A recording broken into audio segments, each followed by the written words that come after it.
তো গাইজ, তোমরা সবাই কেমন আছো? আশা করি খুব ভালো আছো। আজকে মিক্স সবজি বানাবো, তার জন্য সবজিগুলো কেটে নিয়েছি। এরপরে কড়াই তেল দিয়ে বেগুনগুলো ভেজে নেব হালকা লবণ দিয়ে। বেগুন ভাজা হয়ে গেছে, এরপরে ফুলকপিগুলো ভেজে নেব সামান্য পরিমাণে লবণ দিয়ে। ফুলকপি ভাজা হয়ে গেছে, এরপরে পটলগুলো ভেজে নেব একইভাবে।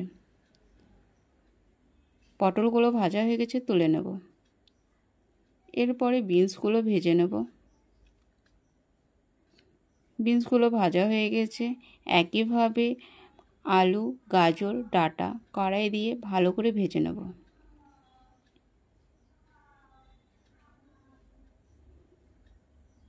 সবগুলো সবজি ভাজা হয়ে গেছে, এরপরে ফোড়নে দেব তেজপাতা, গোটা জিরে, গোটা সরিষা। এখানে আমি কালো সরিষা ব্যবহার করেছি।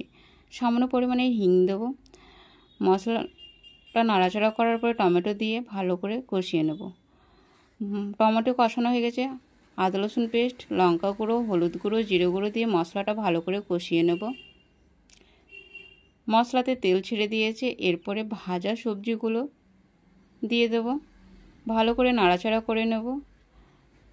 সামান্য পরিমাণের জল দিয়ে দেব। কিছুক্ষণ নাড়াচাড়া করে রান্না করে নেব। রান্না করা হয়ে গেছে, ধনেপাতা কুচি ছিটিয়ে দেব।